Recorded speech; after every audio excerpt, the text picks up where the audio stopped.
Welcome to the Simplified Dentistry podcast.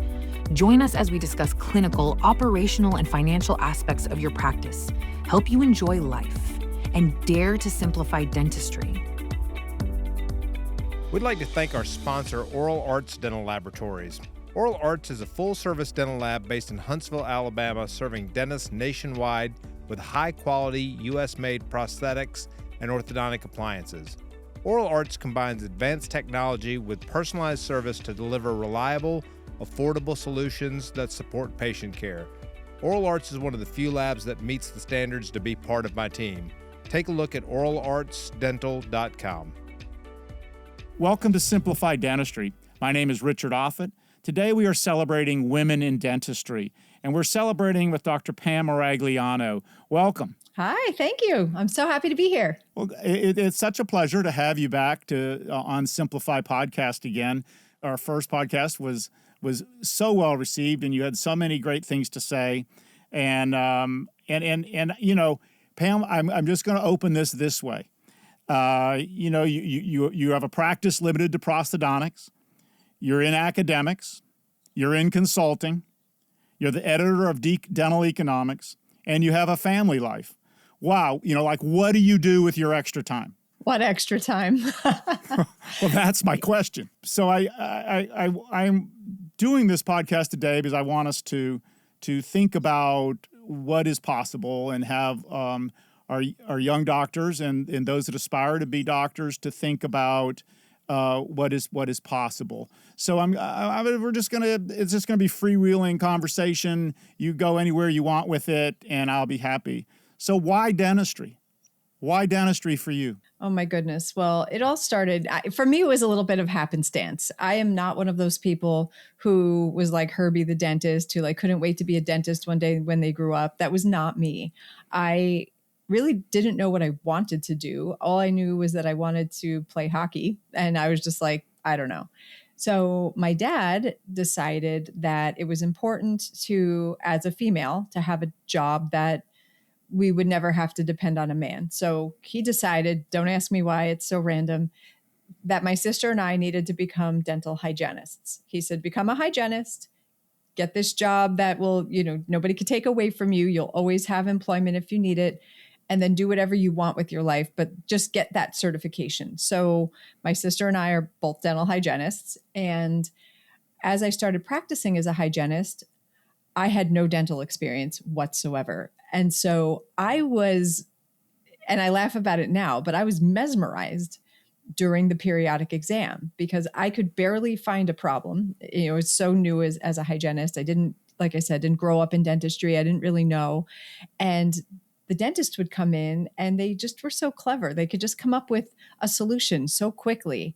And I looked forward to that every appointment. And I felt like I kept learning. And it went from interest to, well, maybe this is what I want to do. And so I worked for a really great group of prosthodontists. And I decided dentistry, because of my lack of experience, dentistry meant prosthodontics. And so if I was going to become a dentist, I had to become a prosthodontist.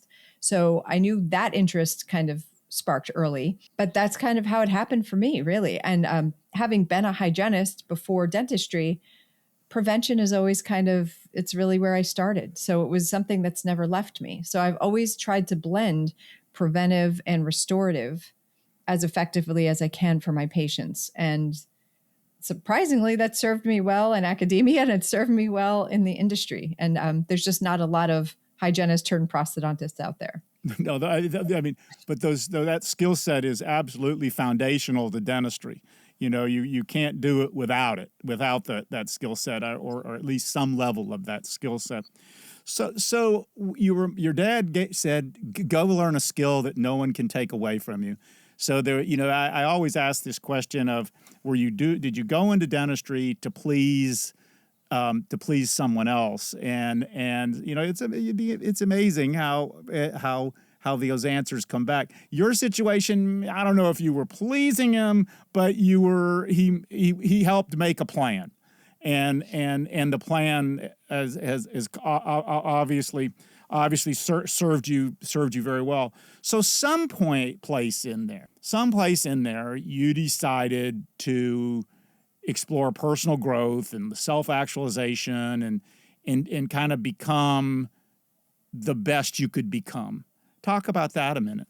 Well, I think it goes back to, I think it's like built into your personality a little bit. I mentioned playing hockey, for example. I was the only female in my entire hockey league, and I was a goalie. And I think I picked that position because playing with all boys, I felt like it was the only position they wouldn't kill me if I got hit or something. Right. And, but also it's one of those positions that every mistake shows up on the board. You know what I mean? And I feel like it's one of those things that, you know, it's in your personality to kind of be as perfect as possible. And I feel like I'm good at focusing on things. And coincidentally, and I'm glad, prosthodontics kind of serves me. There's nothing that makes me happier than one patient all day long, and I can sit there and just hone in on my job for the day. And I think that it's just sort of like what works for my personality, I think. I also think that I want to be the best that I can be. I feel like one thing that hit me very early in my career, even in dental hygiene school, was, you know, it's a responsibility and such a privilege to lay your hands on another human.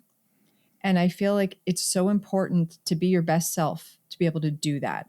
And I felt like I was, you know, I don't like to go to work tired. I don't like to go to work stressed out. I'm one of those that like tries to leave my problems at the door, because our patients deserve that. And I feel like if I'm going to use my skills on another person, I better try to hone them as best I can, because gosh, people deserve that. You know, it's so interesting. In all the conversations we've had, I didn't realize you were a hockey goalie.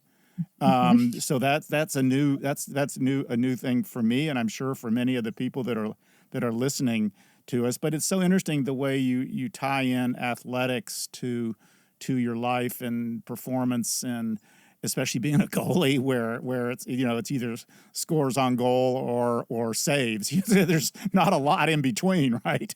And so you know, my question as a kind of a follow-up to that is, and getting back to the theme of our day, is how do we encourage young women, either that are in dentistry or not in dentistry, to follow on that journey, to follow on the journey that you just described of aspiring to do, you know, absolute great things and pushing yourself through that, and then I'll have a follow-up question for you. Sure.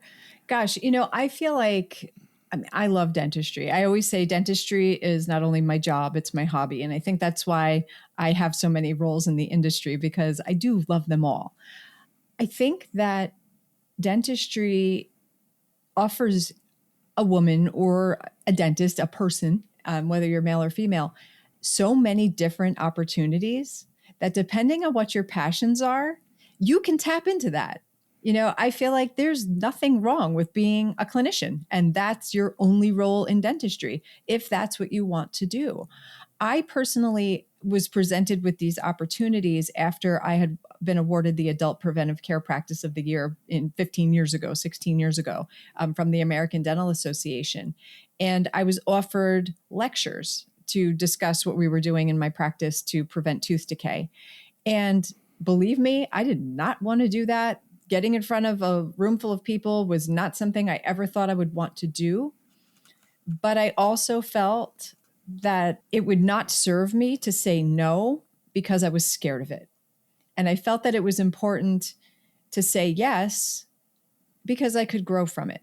And so if I didn't want to do it, or I just couldn't do it, then fine, say no. But if it was like, nope, I'm scared of it, I'm not doing it, that was not good enough for me. I would force myself to do that. And now I feel comfortable in front of an audience. I feel comfortable. I shoot a lot of videos. I mean, you learn these different skill sets that you don't learn in dental school. And these opportunities are right there. And for me, it actually started with this award, but also my whole editorial life started just from submitting articles.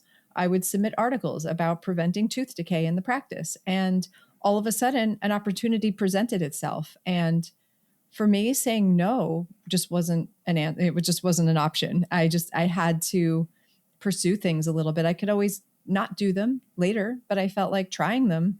Why not? What you segued to there is one of my next questions, which is, on multiple occasions you and I have spoken and we've talked, and I've asked you a couple different ways. Well, how did it come to be that you do this, that, or the next thing? And what you told me then is that you always said yes. You always said yes. Somebody gives you an opportunity, says, Dr. Pam, what do you think about this, and would you be interested? You told me you always say yes, right? So with that in mind, you ended up in doing a lot of things, right? A lot of things, and I've always said in almost all of my dealings that there's no free lunch in this game. When you are always saying yes, you pay a price. You pay a price for that. And I tend to call these barriers, and I don't mean barriers in a prejudicial way. I just mean barriers are that price that you pay. Across all the different things that you do: practice, academics, consulting, being the editor, family life.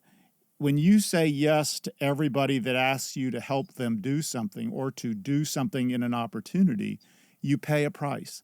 And how do you reconcile that balance? It would be my question. I think this is really important for our younger female dentists. I know when I was practicing periodontics, I was always out taking people to lunch and introducing myself and doing things, and I tended to have a lot of young female practitioners that we would go to lunch with, and I had hoped they would ask me about something about dentistry, right?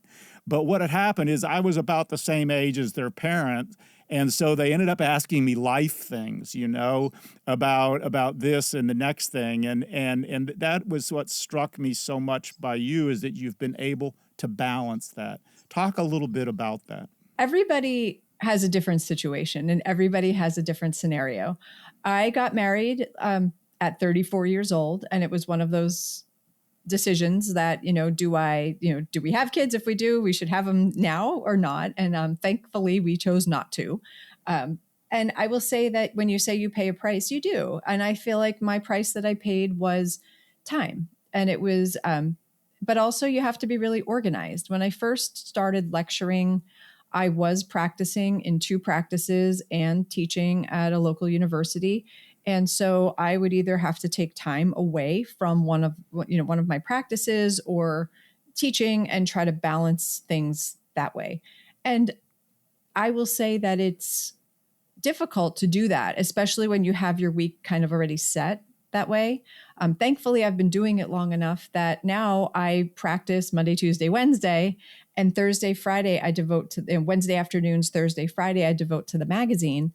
And so that affords me a little bit more flexibility if I have to travel or if I'm going to a conference. It really doesn't interfere with my practice, but my situation is different. I own a practice now.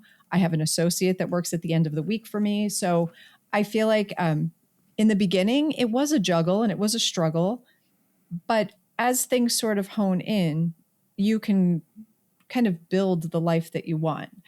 I will also say I don't have children, and I had a husband that was very indifferent to my travel and to my wins and to my awards and the different recognitions that I received in the dental industry.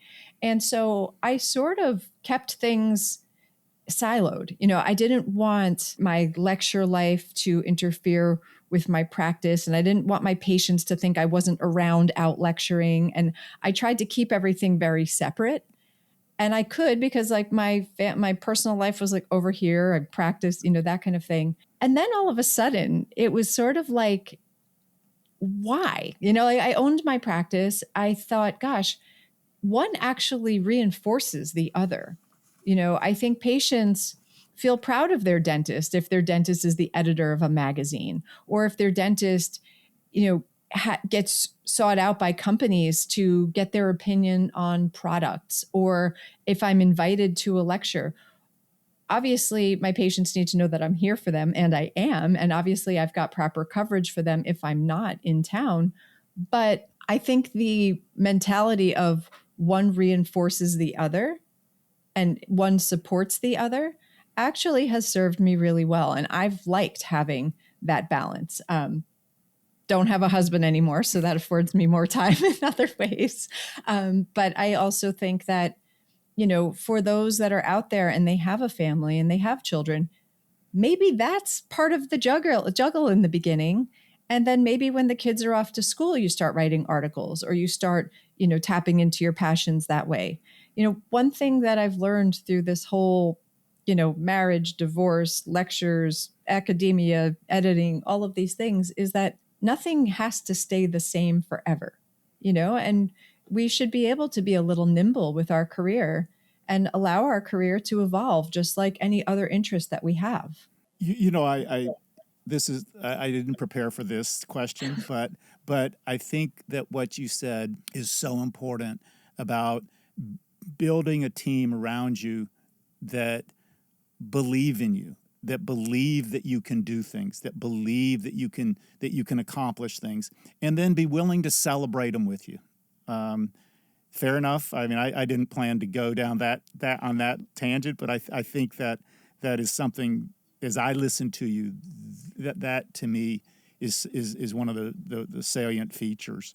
So, when I listen to you and talked with you and celebrate you, your success is not easy to get to.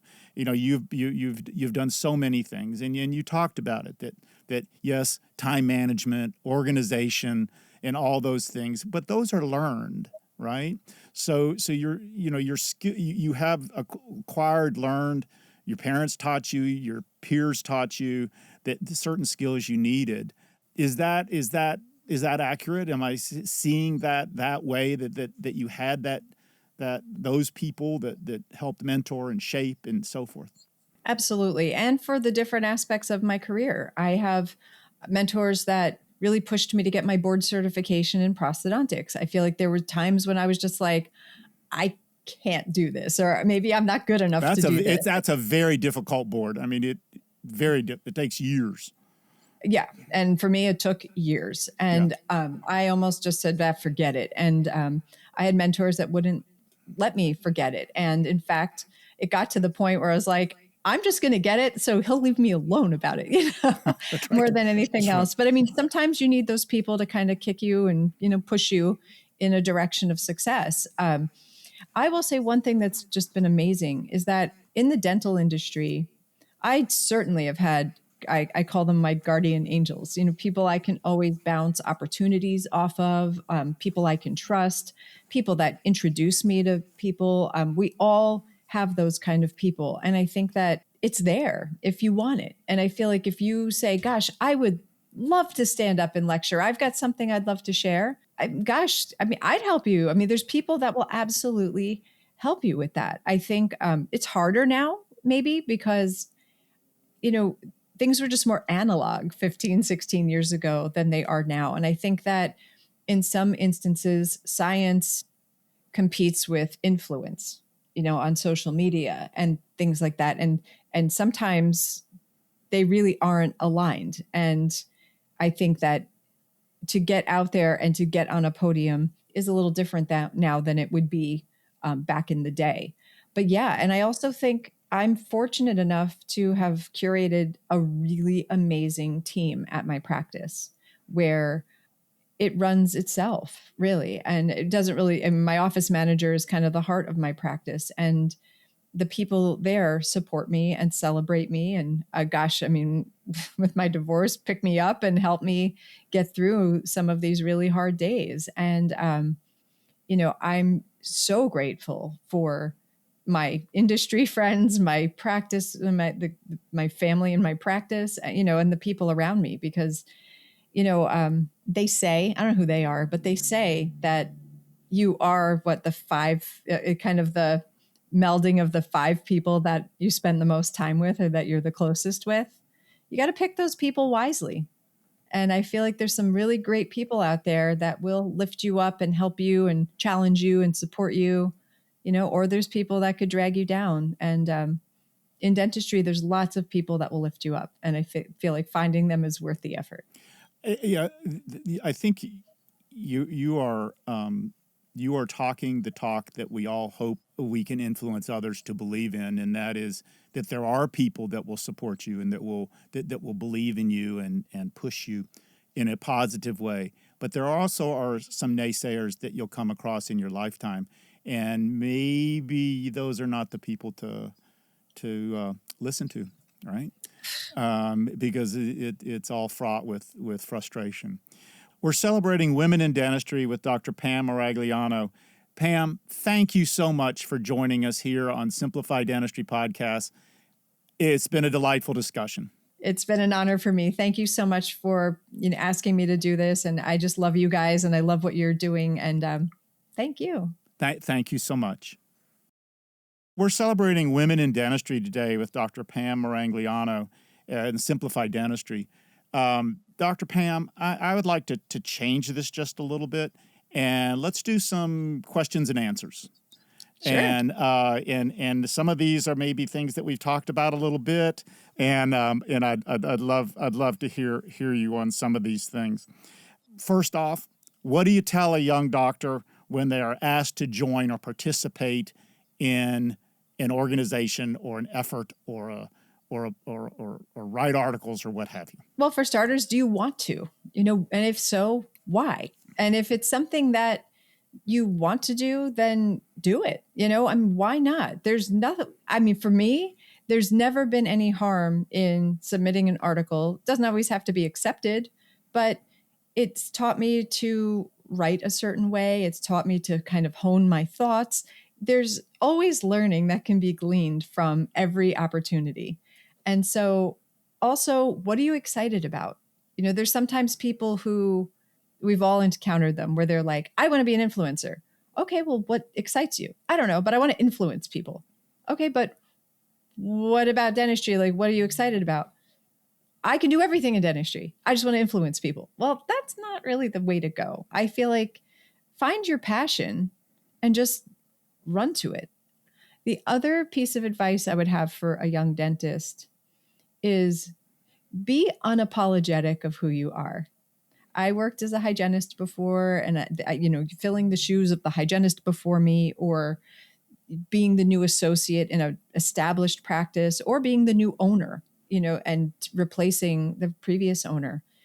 I feel like it's sometimes easier for us to try to assume the role of that person. And in some ways, we lose ourselves and our personalities in that, because we don't want to lose patients, or we don't want to lose the staff, or we just want to keep things as status quo as we can. And we might compromise our own happiness as part of that. And I found, for me, it took COVID, believe it or not.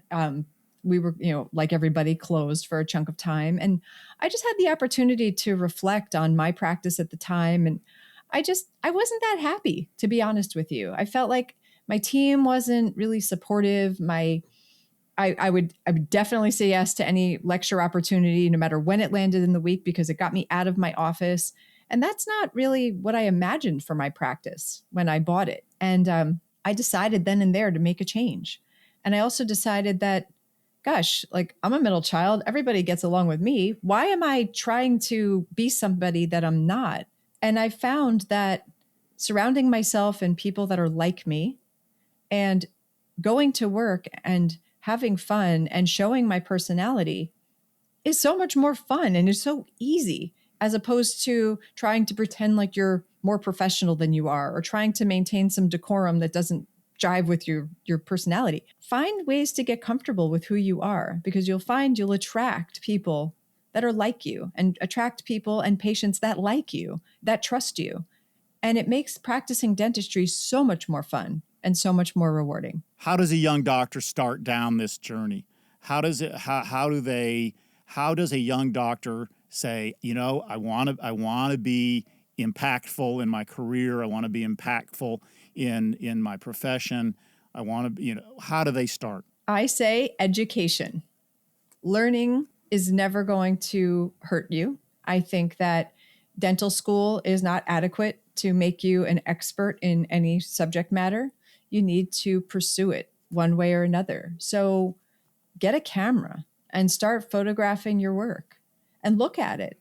And you'll start being able to document your cases.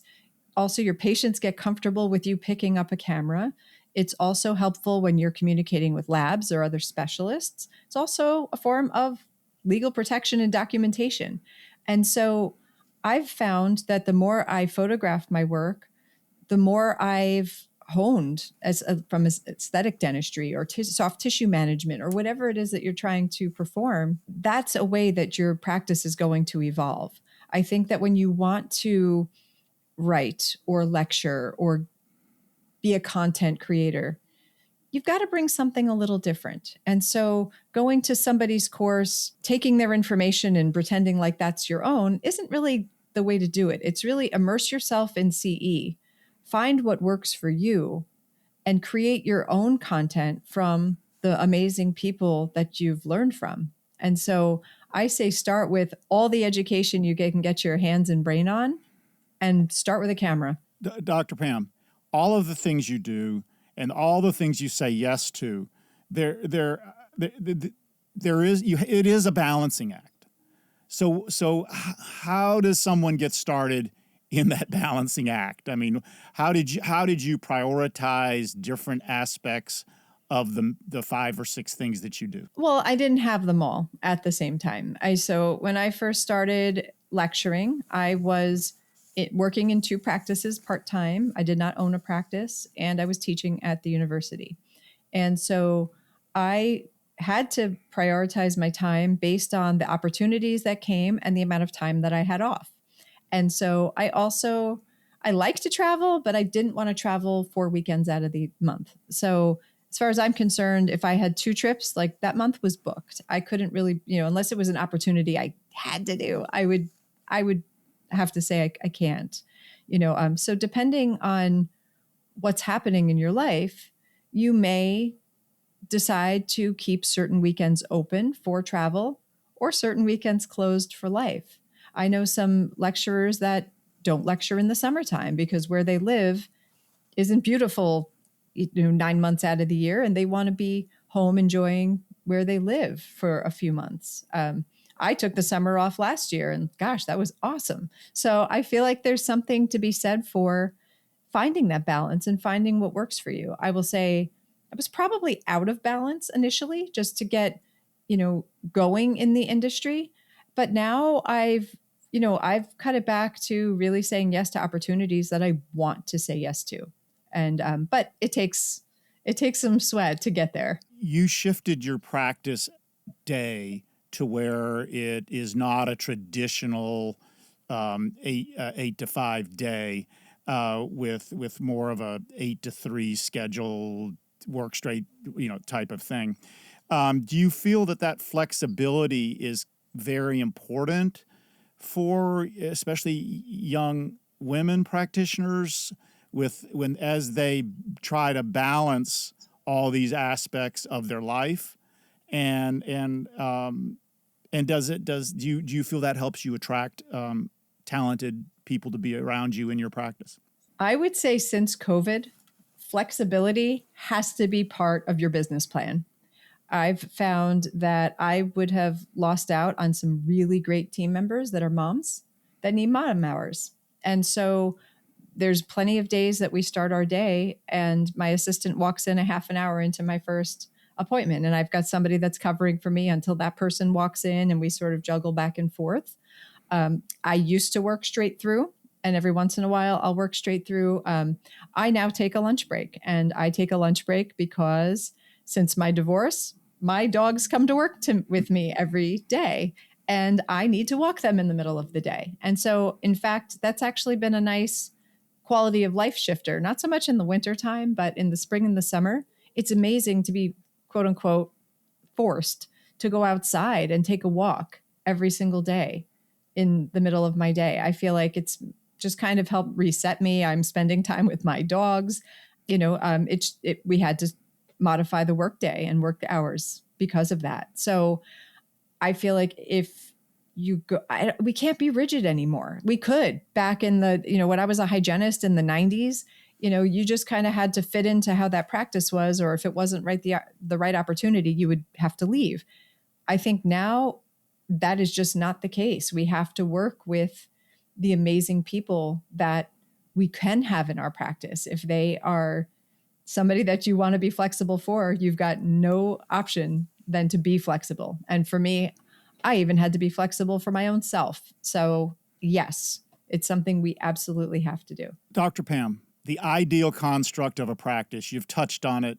Well, what is that for you? I say start by looking inward. I went to an HR course and I left realizing that some of the problems in my practice at the time started with me.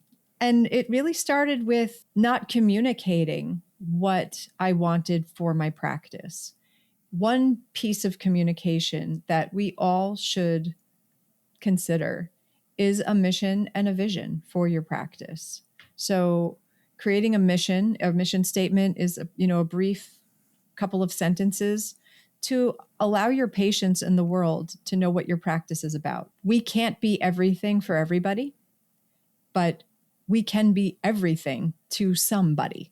And so when you define what your practice is about, that helps to communicate to the outside world whether or not you're the right fit for them and vice versa. A vision is kind of an internal document that you can share with your team to talk about what you want your practice to be, how you want them to conduct themselves in the practice, how decisions are made, and also what you want your practice to become. That's kind of a working document that's internal that your team can read. And I started having prospective employees read them. And you can see it in their eyes. Like they're reading it and you can see that they're into this, or you can see there's some that are just kind of looking at it and like counting to 10 to like pretend like they read it. You can tell who is going to be aligned with your mission and your vision and what you want for your practice. But I think the sooner you can define that for yourself, the sooner you can share that with the world, and the sooner that will come back to you. And so I think that's just a really great place to start. Dr. Pam, 39% of dentists are females, and about 50% of the dental students are females. How can we encourage more female ownership of practices? And I may be stumbling into the idea, the concept of the balance that you have spoken about. But what can we do to encourage more ownership in practices and group practices by women? I'd say find a mentor. Find somebody who you perceive has the life that you want, and get to know them and get to spend time understanding what practice ownership has meant for them and what it could mean for you. I love owning my practice. I'm sure many practice owners get those emails from DSOs looking to, unload your practice to them, or you could join this group or this and that. I can tell you that there's something so special about owning your practice, whether, from the autonomy of how you want to practice, to the decor in the practice and the fun marketing things that you can do, to the culture that you create, but also the financial benefits, the tax benefits, the different elements of your life that your business can pay for you. There's a lot of benefits, financial and personal, that owning a practice can have. And I think that exploring that as a woman or a young dentist is worth seeing. I think that a lot of dentists, I've spent a lot of time with young dentists and dental students, and there's this perception that the only place you're going to find a job, like your first job, is as part of an organization, and that a private practitioner isn't going to want you. And that's really not the case.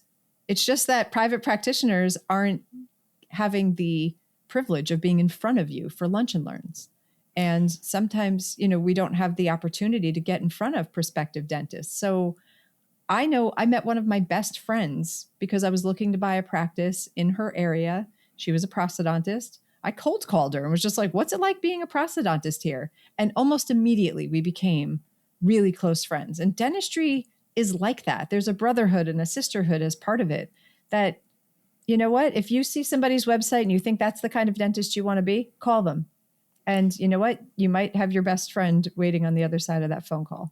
Dr. Pam, we've talked about pathways to dentistry, that all the paths to get to become a dentist are not the same. They don't need to be the same. And would you talk for a minute about if you can imagine it, you can do it? If you can imagine it, you can absolutely do it. If you can't imagine it and the opportunity presents itself, say yes to it because you don't know where your career is going to go. For me, I feel like if somebody says, where do you want to be in 5 years? I think for me, and this is just me being just like a boring prosthodontist, my imagination would limit me. So if you have that imagination where you can see where you want to bring your practice or where you want your career to go, just like don't apologize for it and just, get the right people that will support you around you and go full steam ahead for it. If you're like me and you're just like, you know what, I love what I do. If my career didn't change today and I rode into the sunset with the way my life is right now, I'd be happy. But as opportunities come up, it certainly keeps things super interesting and really fun. And it's been nothing short of a personal, professional growth and rewarding. So depending on how you operate, are you an imaginer and you're going to go for it? Or if you're somebody who's like, I'm just not sure, but I'm open, take those opportunities and run. And Dr. Pam, what's new in your life? Oh, goodness. What's new? What's not new? So right now, I got the life kick in the pants last year. I lost my dad. So talking about him and, encouraging me to be dental hygiene is like such a soft spot in my heart. And I lost my husband. He, wasn't the best husband. So out you go. And I was kind of, smacked in the face with that. And it kind of forced me to reflect on my career and my life and the fact that, sometimes maybe we should make space for a personal life and for things that make us happy. And while I do love work and work does make me happy and, the things that I do day in and day out, I love. This year, I've decided to take a little bit more time for me. So girl trips, dating, trying to have that work-life balance and really prioritizing the life part and not just the work part.